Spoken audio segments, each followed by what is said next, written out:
So welcome to Madeline Con. We are having a microcon here at the Blue Box, and rather than making you, well, you can buy stuff if people have stuff to sell, but it's really about the interviews and like talking to people or subjects that would be in panels or at Comic Cons. And Scott and Brian are from the Comic Roast podcast, among others. We already did one interview about that. Yay! And but now we're gonna go down into something else. True. Is Mike going to come up here for this part? He's chicken. Oh, chicken. Yeah, we'll be pointing at him and laughing later. Maybe. He'll yell. Are we going to do board games or are we going to do comics right now? We could do either one. Which one is Mike most likely to get up on? Board games. Board games. Board games. Yeah. Are But you he better won't than come these up. guys? But he won't come Yeah. up.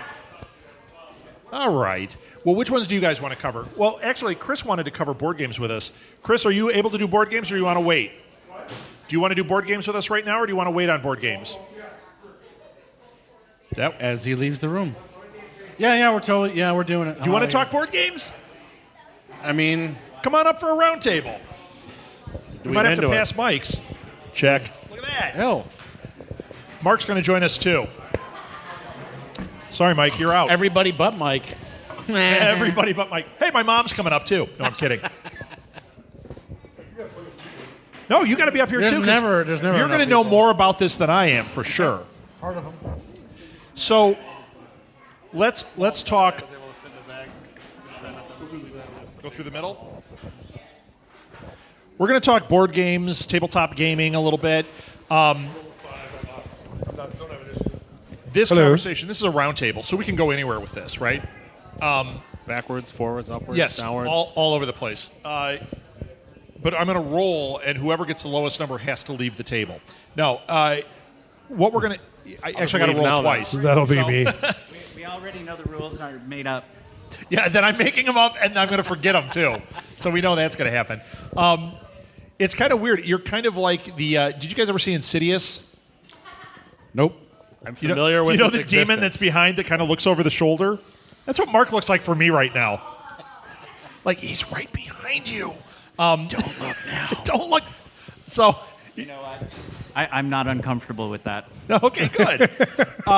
So, tabletop gaming is something that I totally dig, but we don't have a lot of experience with it. I played a game for almost a year with Chris. We played a long game. Hideouts and Hoodlums, Yes. which was a role-playing game.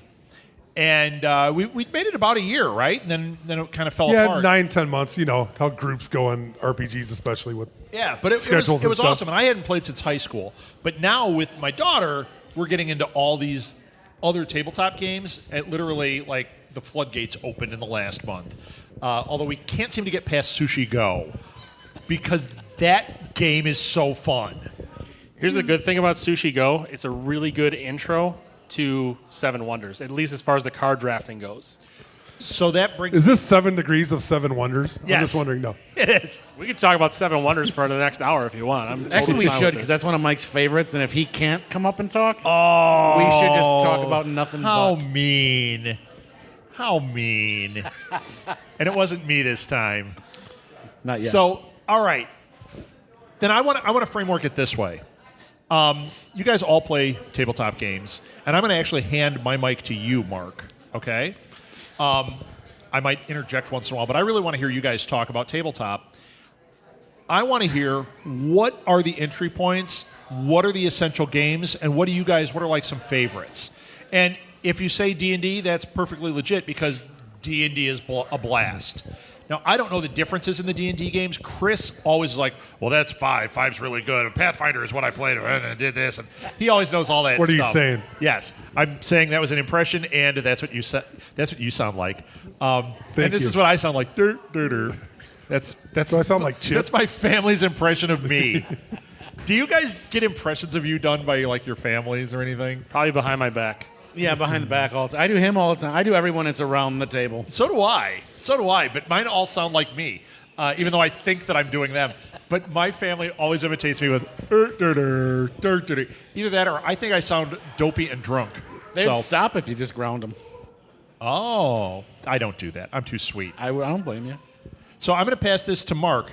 I laid the question out there. Let's hear it. Well, you mentioned Sushi Go. That's a perfectly good entry point for someone who's never played modern card and board games, because even though it is really simple and it is geared towards kids, it's widely available. You can get it at Target, Toys R Us, Walgreens, It's pretty geared much towards anywhere. kids, but my wife and I are playing it like crazy. I bought it to play with my 7-year-old nephew, and I find myself kind of, I'll be Like driving wanting home to play it, right? I'll drive home from work. I'm like, I kind of want to play It's like Sushi that Go later. stupid exploding kittens, too. I love that game. You know what's weird? I don't know if you've ever seen the YouTube channel Board Game Brawl. That guy hates that game with a passion. And I remember It's got the free potato card. How can you hate that? he spent 20 minutes berating everybody involved, which actually is one of my favorite videos because the video is just hilarious. But I actually think it's a good 5-minute filler. I mean, it's not a great game, but it's not a terrible game by any means. I've played worse. Played games that are much worse that last way longer. So I think just the time of the game itself makes it at least playable and kind of funny. So, I mean, just to, It's one of those games that fill the spot when you're waiting for someone else to show up. You're not going to play it all night long, but it's perfect. Sure. For It's a time filler. It's Yeah. Exactly. For a long time for us, there's a dice game called Age of War. So it's matching the cards, and whoever pulls the most cards win. It's super simple. Again, great filler game because it takes Right. 5 minutes to play. But the best part is you can steal the cards from the other players. So, there's a lot of fighting that goes on as well. Yeah, it's like a kind of a push your luck area control game where there's 5 sets of cards. Like there's the yellow cards, the purple, and like some of them are worth more points and they're more difficult to complete. You start with 7 dice. You roll 7. You allocate those dice based upon the symbols on the cards. Then you start with depending on how many you allocate to whatever card you're going for, because you can only try to claim one at a time. You take the remainder, you roll those. If you miss or you don't get what you're looking for, you take one away, you roll until you're down to 1. If you can't get it, play passes to the next guy. If the region has multiple cards and you have 3, somebody can try chipping away. If you have 1 and that person is looking for that 1, they can try and steal it from you. They close all 4, they get the thing, they get all the points. Really a little bit of a cutthroat game, but it only lasts 15 minutes. It comes in a box the size of your phone. Age of War. It's by a really famous designer, Reiner Knizia. He's done probably 20% of the best-selling designer games in the last 20 years. Yeah, he's actually a PhD in mathematics, so his games are really numbers-based. Actually, Lost Cities, the game that I told you about, that's a Reiner Knizia game. Yeah, you brought some games in there. Yeah, I figured like when we're is like in getting here. ready to like close this particular segment down, I'll start, Yeah, Lost City is actually a board game, but they made a 2-player card game version. This is probably Mike's favorite game ever made. And it's literally about a rule and a half shy of not even being a game, because it's practically just a deck of cards, and it punishes you just for sitting down at the table, which makes it so much fun. Right. It's like 2-player solitaire. So this is a smaller version But of you get another to screw each another other. game. Yeah, there's a board game version of Lost Cities, but then that's the card game version. And this game particularly is explains why Target really doesn't know what they're doing in terms of, even though they do carry a lot of better games than other stores, this kind of explains why they don't know what they're doing. Because they got a bunch of these right before Christmas, and they gave up on it within 3 months, which is why these popped up on clearance shelves for $5. Which is why I I literally was just scouring Targets for like 2 weeks, going, Right. I'll take these, I'll take these, I'll sell these, I'll give these away. I don't care. Everybody should have this game. So how does this do about like distilling like the core concepts of the actual game like into a portable form? Because I love it when that happens in games. I can't answer that accurately. I've never played the board game, but I Okay, have played this probably about 20 times now, because I've only had it in my orbit now for about a month. But like I said, just the fact, basically the game is there's 5 routes. You're trying to start a route to discover whatever Lost City. lost cities. Ooh. But just to even start a route, automatic minus 20 points. So you're starting with a negative, and for every route, you start with another negative. You have to literally dig your way out. And it sometimes doesn't work out because you have to go in numerical order starting from 2 or 1, 2, 3, however that works out. Somebody might get the 7 that you need. Now you're going to, hopefully, maybe you'll get the 8, maybe you won't. Maybe and then you have to clear 20 points just to not lose points on each lane that you're starting. Wow. There have been plenty of games where you start, you get up to 18, you just need that one last card, he gets it, and you're like, yeah. Then if you had the modifiers on top of that, now instead of minus 2 points, now you're at minus, 8. Well, here's the real kicker with this game is you play a card first, then you draw. Right. So it's so frustrating when you're holding on to a card forever and you're like, I'm just going to play it. You put it down and then you pick up the card you needed before that. Right. And now you can't do nothing with it. That's actually what we like about Sushi Go so much, because you have to play your card and you have to keep passing it, and we're going, I'm trying to build something, and I know my daughter's going to use this and start building. It happens, and every time you think you got strategy, like I always think I got my strategy, something crushes it. Or I know, like, my wife doesn't like the color on that card. I know I'm going to get those cards every time. And then we play with my daughter, too, and it's like, shoot, she's going to totally nail me because she's got my number. It's great. Yeah, we like to say that this game is kind of, it almost works like coffee. It just gets the blood going because you get so angry. And the good thing is it's played over 3 rounds. So you're never really out of it. You could be down 75 points and still come back, which is one of the beautiful things about this game. Well, it's nice when you can play a game where you have a chance to win all the time, because there's sometimes, and going back to like more traditional games, if you never had any money and don't have any properties, you're never going to win Monopoly. It doesn't matter. You could be rolling dice for the rest of your life, never hit Park Place, and you be done. But if you have a chance, and that's what I like about the new Euro gaming, the new modern gaming, not just Euro, is that you do have a chance to win all the time. You can catch a break and come out on top, or at least be in the hunt instead of being, I'm never going to be that, or playing sorry and being at the end. You're done. Yeah, but I mean, the most important question you have to ask yourself is, why am I playing Monopoly? Right. Well, I'm just saying, but there's something because I have the Simpsons one, and it's fun to play the Simpsons one. No, it's still Monopoly. You're right, and there's still that, but there's part of that tabletop gaming was to get families together doing something that all ages could do and enjoy and get there. And obviously, we have evolved. I used to play Risk when I was in high school, and we didn't play 1 board Risk. We played 8 board Risk, where literally it was. I mean, when we talk about year-long games, we would have like games that would last weeks, and it would be, there'd be lines between all these boards and stuff. It was out of control, but it was a heck of a lot of fun.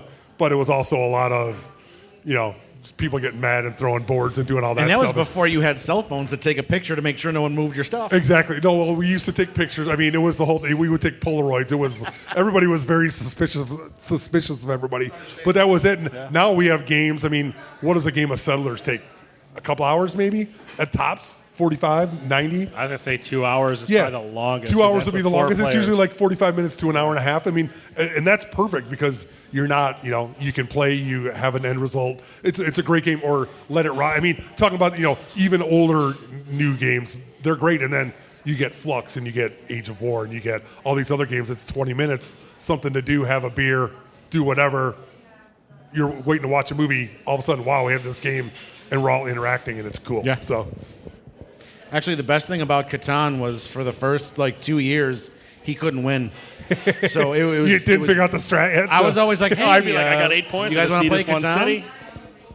Martha would play it on Xbox. They have Catan on Xbox on the Xbox Live. So I'd never played it. She'd play it for hours. Then you go to play with her, and she's like a chess master at this thing because she's been playing online with people on Xbox, and it is literally the same setup. Everything's the same. Like, it's the same. And it was, oh man, I can't play with her. I can't win. I cannot win. I need training wheels to play this game. And then they wanted me to run a room at that Indiana Con thing, and they're like, you're going to run Catan. I'm like, crap. They're like, no, you're going to run Star Trek Catan. It's different. I have not played Star Trek Catan, but these guys are hardcore gamers, and they're like, it's different, and it's even more awesome. I have no idea. How can it be different? Other than, your queue. Is that a machine you're getting ship parts? I don't know. I never played it. Yeah. There's so many different Catan versions. There's actually one called Merchants of Europe, which involves like transporting parts down. You have to build your roads, but then you like use a horse and buggy to transport parts to build different kinds of building. It's like the same game essentially. But more complexities added. They added a little bit more complexities, and there's like some modifiers that don't exist in the base game. There's other versions that kind of do similar things, and that's kind of how they keep games like this. Oh, sure. So I would say Interesting, I Catan guess. is going to be one of those base games. I mean, to me, that was one like everybody should have it. Everybody should learn how to play it. What other games do you guys think? Mark, you haven't had much on this one yet. What do you think is a base game? Well, I'm a particularly big fan of what I like to call backpack games. Stuff that you can kind of throw in your bag, the top will fall off, and you have to spend a half hour finding all of the pieces. Which is why when you were talking about this Lost Cities game, it kind of got me excited, because one of my favorites that I like to carry around is a game. It's called Mr. Jack, which is based. There's a full board game version of it, but they've also managed to distill this game down. And the basic premise is it's a 2-player game. One of the players is Inspector Lestrade. The other is Jack the Ripper. And Jack. What's this game called? It's called Mr. Jack.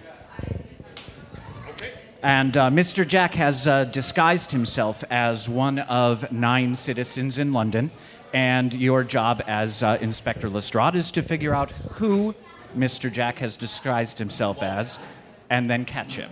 How many players? 2. There is. Oh, sorry. Oh, no. Go on. There is a more complicated Jack the Ripper game called Letters from Whitechapel, which he cannot win. And I have won cannot. multiple times as the inspectors and as Jack the Ripper. Is Letters from Whitechapel, is that like love letters? No, it's this different is than that, 'cause a, love letters we just got, and that's supposed to be excellent. I actually don't like it, but I think I'm the only person alive that doesn't. It's another fun, quick, 5-10 minute game. You know what I mean? Sometimes they just have their place. But Whitechapel has, the board lays out Whitechapel, the city, and one person plays as Jack the Ripper going around killing the prostitutes. You don't get a piece on the board. You just have your little, like your Dungeon Master screen, and you just write down the spots where you're at, and then the other players all take control of investigators that have to try and find you. I suck at it. I get caught every time, and when I'm the investigators, I can't find myself. I'm terrible at it, but I also now have Dracula, Fury of Dracula, similar type of game. I want to play that too. I haven't played it yet, but I'm sure I'll suck. But I'm looking forward to sucking, I guess. It reminds me, there was a game that I used to work at Galt Toys 100 years ago, and I bought a game there that I still have. It's called Taigo. Have you ever heard of this game? It's a Japanese board game. There are 4 tigers, so one player is the tigers. Yeah, 4 tigers, and the other player gets like 30-some goats. And you put the pieces one at a time. The goats have to surround the tiger, otherwise the tiger can just stomp on goats. So as you're going one at a time, there's a lot of strategy in how do I get close enough to this tiger before he eats my goat that I can circle him. And I played it with my friend Jack, like endlessly for a few weeks. Every time we'd play it, literally like 3 weeks of play, I could whoever was playing the goat could not win. And we kept going, but there's got to be something. And we kept playing it over and over and over and over. And then we started figuring out how the goat could win. And then it became the best game. It was crazy. I don't know how anyone ever stayed with it that long. We were just obsessed. We're like, this is the stupidest game because you can't win. And then once we figured it out, it became about 50-50. You could win with the goats. Right. It was hard. But it reminds me of that, where I was like, I can't win at this thing. Once you do, it's awesome. I'm going to step away while you guys talk. All right. How much of, you guys were talking about, and I play the base Catan, I don't play much of the variations. Obviously that's put out by the company, but how much of that is fan inspired? Like a computer game that comes out or something, like a World of Warcraft comes out. All of a sudden, these designers, the 10 or 20 or 30 guys, come up with this idea, and then 1 million people hack it to make it better. How much of those Catan variations have come from fandom that people have come out and said, hey, this is what we think could happen. Would that be the next evolution of the game? You know what I mean? Like, so like you were talking about the European merchants one. That sounds like somebody at home is thinking, I want to play Catan, but what if we did this? Do you guys know anything about that or not? Well, I know that the Catan studio was recently bought by Asmodee, which is essentially the biggest non-Hasbro game company on planet Earth. And they had already had all these variations. They have the Rivals card game. They have all the expansions for the base game. They have the Star Trek one. They had Starfarers of Catan. They have the Europe one, the Settlers of America version. My guess is now they're going to pretty much Catan everything they could possibly put their hands on, like they do with Risk or Monopoly. Sure. That's about all I know as far as Catan goes. See, I never bothered to play any of those other versions because I assumed they were just like Monopoly, where Star Trek Monopoly is really just Monopoly, folks. Sorry. Sure. And if you're going to buy it, you're going to play it. But I mean, you know, I think the biggest mistake that inventors of anything think that they're the smartest person in the room. They may be the smartest person to invent that game, but there are literally a million other people saying, we could make this better, we could do this, and that's not bad because it really does take more than one or two or a group of people to make it better. We all have homebrewed versions, and you go to people play these games, you're like, man, that's a really good rule. I wish they would incorporate that, and then, you know, it becomes part of it. So some designers have done that with Risk. This guy Rob Davio came up with the idea of Risk Legacy.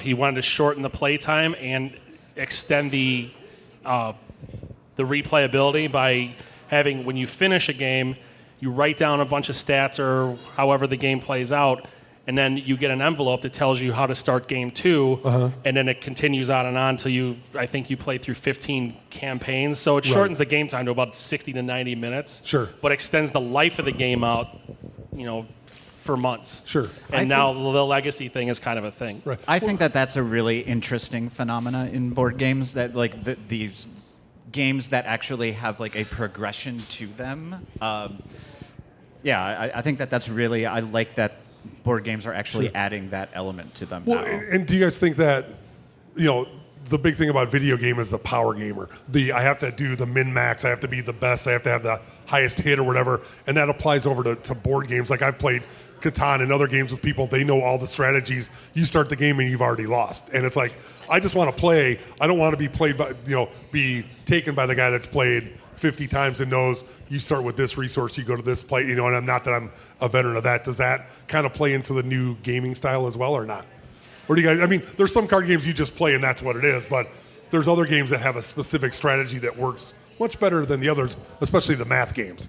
I really think anytime you sit down at a table with somebody who's played a game a lot and you've never really played it, you're going to, like this guy ended up throwing Splendor across the room because I don't know if I've played it more, but it took him a good 15 times before he finally beat me. You know what I mean? And I'm not going to say I haven't done the same. Right. But I mean, you know, when you sit down with anyone who's really familiar with a game, they know a lot of the intricacies and even some of the rules that, you know, you just don't think to mention before you play, you know, and it's like, well, I didn't know I can do that. It's like, well, you didn't ask. Right. You know, but I just won, so check.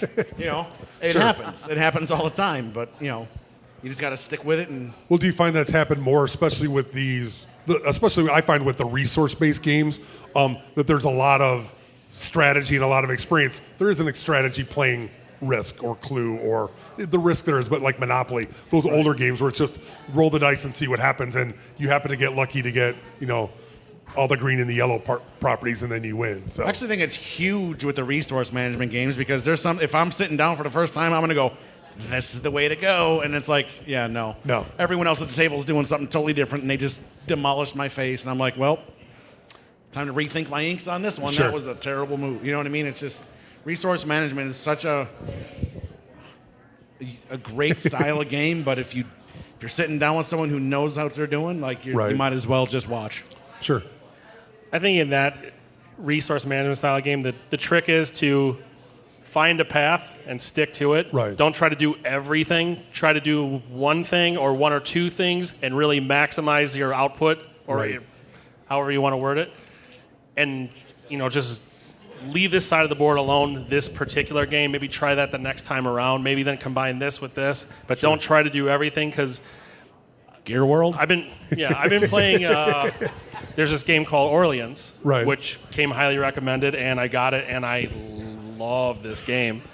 But it's the same thing. You can't cover the map and get all the guys and get all the tiles. Right. You have to kind of like pare down what you're going to do and really focus on that. Right. And that's what I love about this game is because this guy might be, like I said, covering the map. Then you go, okay, he's going to do this. I'm going to try and do this. And then you start to see how this strategy kind of dovetails from there. Sure. And I feel like if you play a Ticket to Ride, say, you start to see the same mechanics appear in other games. It makes it that much easier to kind Sure. of figure out another game that you're just learning maybe the first or even second time. Mm-hmm. So, Well, there is a lot of copycat. I mean, Catan, one of the greatest resource games out there. There's a lot of games that are similar, just like a lot of games like Flux, a lot of games like Munchkin, a lot of games like, all of those games they do. Ticket to Ride is it's a template game where people will take it. I mean, we all copy from each other. That's what it is. I mean, we put our little stamp on it and say, we're going to have this board game. We're going to run around the board. Is it going to be life? Is it going to be sorry? Is it going to be whatever? But they're all, they're all different and they all have different strategies and sometimes they take off and sometimes they don't. Like I love those games that are 15, 20 minutes. I think, Munchkin is a great example where it can be different and it's a lot of fun. You put a different genre, is it zombie, Munchkin, or whatever, but it's just a game like that you take 15 minutes to play. Or Flux. I mean, Flux is great when, Firefly Flux came out. It was the greatest thing. Although it's the same exact mechanic, it put the things that I was kind of passionate about onto the board.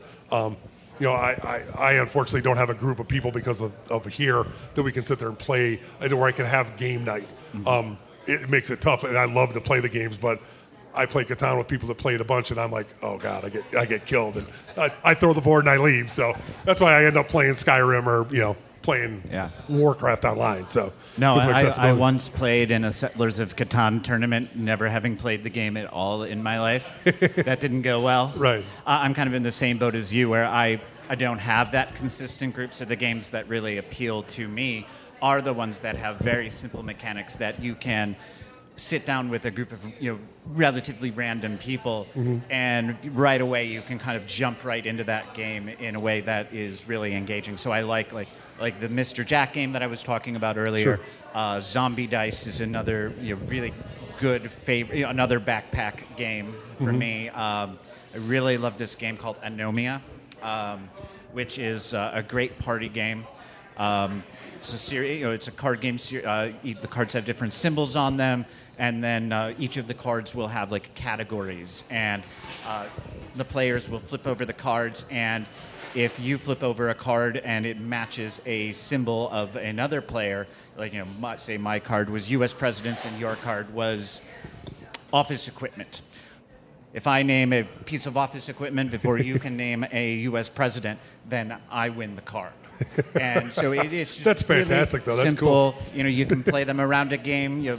They don't interfere with the drinking of beer, which is very important in my experience when gaming. Yes. So I like that stuff, like Ticket to Ride as well. Very simple mechanics to kind of get your foot in the door, but then those games do expand and have a Sure. little bit more strategy to them. So that's the kind of stuff that I enjoy playing. How much of, and I don't know how you guys feel about it because we've never talked about this, but like Geek and Sundry with Will Wheaton doing his tabletop thing, how much do you think that's helped or hurt the tabletop gaming community? I think it's helped immensely. Uh-huh. I mean, there was a while where the game he played recently would be the featured game of the month at Target. Right.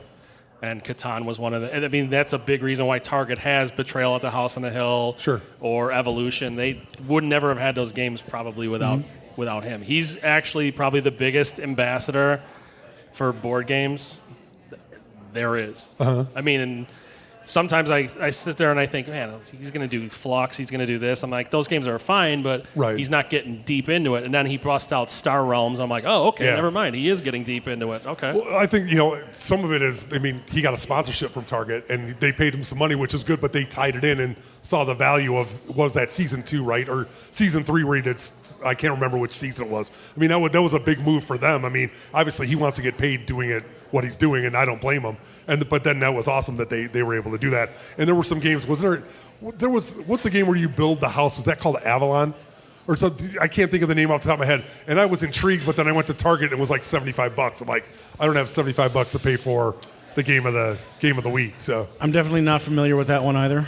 But we're still waiting for our Target deal. So I mean, sure, fingers crossed. yeah. And God bless if we could all get the Target deal. I mean, that's great. So If Target gives us a deal with me even involved in any way, they're going to go out of business. they're going to give you a red shirt, unfortunately, and you have to. No, They're going to give you a red shirt. They're going to throw stuff at me because the games I'm going to recommend, no one's going to want. I mean, God bless. I mean, they early on in the internet, that whole YouTube internet thing, web series. I mean, Felicia Day took her niche and then did Geek and Sundry, and I hate to say took some of her friends along, but Will Wheaton, I'll give him all the props. He saw something that he loved to do. Obviously, he loves to play games, and he turned that passion into a very successful show. That's awesome. I mean, that's kind of like, I think, all of our dreams where we love to be like, hey, somebody's going to sponsor us now. There's some downside to it. Obviously, you have to do sometimes what your sponsors say, but they gave him a ton of cash to play games and talk to his famous friends, which is great.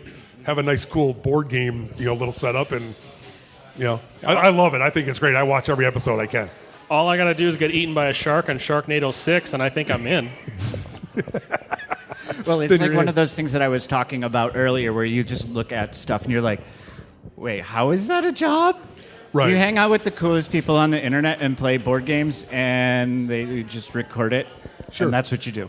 Well, to address like what you were saying before, I don't think the dynamic of success, the skill set to succeed is different. It's just the outside covering that people are look different. Like before it was, hey, do I wear a tie? Am I the executive, the manager at the bank, becomes the vice president, becomes successful? Now it's, what are the skill sets that make you successful with a different packaging? Because obviously people have tattoos, people have piercings, people, everybody's lifestyle is much more open and different, but you still need to be good at what you do. You still need to be successful. You still need to touch people. You still need to, move people with your passion. It doesn't matter if you're the guy that looks like the biker or the bank executive. It's all the same. It's all the same insides. Whether you're passionate about comic books or board games or owning a Doctor Who deli, I think it's all the same. It's just the trappings are different. Which I think is kind of neat that we are able to do that. Because, I don't know, go ahead, sorry. I was going to say, I think part of the reason that Tabletop is successful is because people see Will Wheaton sit down with Ed Brubaker and Grant Imahara from Mythbusters. Yeah. They're all wearing band T-shirts, and they all have piercings, and they see a table they can sit down at it themselves. Absolutely. Mm-hmm. Well, I don't want to discount, whatever, but The Big Bang Theory. I mean, let's face it, with that show blowing up the way it did with, nerds on that, and then Will Wheaton being on that. So now when they people were playing Google Will Talisman on Wheaton, that it's like, show. oh, who's this guy? Because it's Sheldon's... Thank But it you was for before that, making- but it gave it It credibility. was, but it definitely, I think, boosted... Oh, sure. Well, it did. There's I always think there's 4 waves of it, like grunge. There was the original Soundgarden and Nirvana, early Nirvana, that before grunge ever came out, they were grunge. And then there were the other copycat bands. And then there's the third where everybody does it. And then 4 is when it's on the downside. I think Big Bang Theory is in that 2 to 3 range where, hey, they were piling on the popularity of nerddom, and did it help explode it? But now there's tons of people, well, I'm a nerd. Well, you're wearing a T-shirt that we all wore, but are you truly into the games, the TV shows, or do you just say, hey, I played Settlers of Catan once, and therefore I am? No. I mean, and not to belittle that, because I think it's all about participation in doing that, but there are, I've been playing D&D since 1978. I've played every version. I'm not bragging or saying whatever. Most of the people here weren't born then, though. I know, Chris. but I'm just saying. But there, that's in my blood. You were I was one? a nerd. I was a nerd before then, and I'm not saying that anybody that thinks they are is not a nerd. But there are people who are nerds, and then there's people who play the nerd. And I think we're all nerds up here. Yeah. And not excluding anybody, but then there's the people that are like, oh, I saw Will Wheaton once, and it's all good, but it's different too. If your reference to nerddom is Sheldon, that's awesome that you're in the world. But what about Doctor Who? What about all those bad shows in the 70s that we had to live with? Bad They were great, shows. but they're bad. Oh, they're horrible. Bad so, shows. Awful. That's told My that Mama story- was a great show. How when I was a kid, my dad took me to this science fiction convention, and it was like a hallway. It was smaller than what we have going here, and I made him stay. It was 6 hours. My dad's walking around like, oh my God, it's 4 booths. How can you? And I had to look at everything. And like one guy had a stack of Star Logs. I'm like, oh my gosh. He's like, you have every issue. I had to look through every issue he had on his desk. But they were showing the 70s version of the George Pal. No. Is it the George Pal? No, the 70s version of Time Machine. The one with the triangular time machine. Not the George Pal one. That's the 50s one. I made my dad sit there and watch that. Actually, he did like, after a while, he was like, okay, this is so bad. I think we need to leave. Is the 70s one the Malcolm McDowell one? No, that's Time After Time. The Malcolm McDowell one is Time After. That's really such good. a good. That's one. The really show good movie. sucks, Yeah, but that movie's great. Yeah. Yes. I mean, to take it like the first Gen Con I went to was in the lobby, not a room, the lobby of a Hyatt in Milwaukee. And now it's like, 500,000 people that you can't even get in. I've also told that story. When I was in high school, this is how old we are, I went to Chicago Comic Con. It was 2 rooms at a hotel. At least that's what the clown told me. No, it was 2 rooms at a hotel. And there was Larry Martyr, the guy that did Tales from Bean World, was the big guest because he was local and he had 2 indie comics out. And I stood in line to meet him. I was dying. I still have my signed Tales of Bean World because he was incredible. You like Larry Martyr? Tales of Bean World? Anyone? How dare you? It's so good. The hoi polloi. It's so good. Are you guys done? Because we got to wrap up and move on to the next person. I mean, I can go all day. But You'll be back. Yeah. We're not done with you boys. Mark, are you done? I'm done. Excellent. Chris, thank you. Mark, thank you. Why don't you guys all give social media right now? You. I've been following them forever, but Xorson X on Twitter, Pure Rock Fury on Twitter, Review and Roast on Twitter, Facebook.com/Review and Roast. Everywhere you can find us, just hashtag it. Find the Roast and Review and Roast podcasts. Right. Comic Roast. Everything ComicRoast.com. he just said. And Mark? And I'm the at Pro Geek Podcast on Twitter is my show. And personally, I'm Mark Beers. Yeah. And come see him live doing Riddle Me That. Yes, come to Riddle Me That. It's fun. Yes. For fun trivia game fun that isn't me doing it. Teresa, you know about that. All right. That's it. I kind of like, this was almost like a game, like how long can we keep Mike sitting there and not part of the conversation?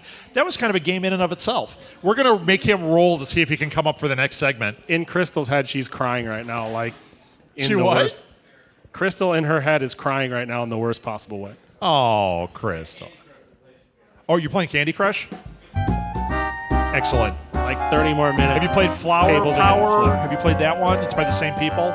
It's super addicting. It's awful. Awful. I'm on like level 179 right now. I was like, what is wrong with you? I got to make the flowers.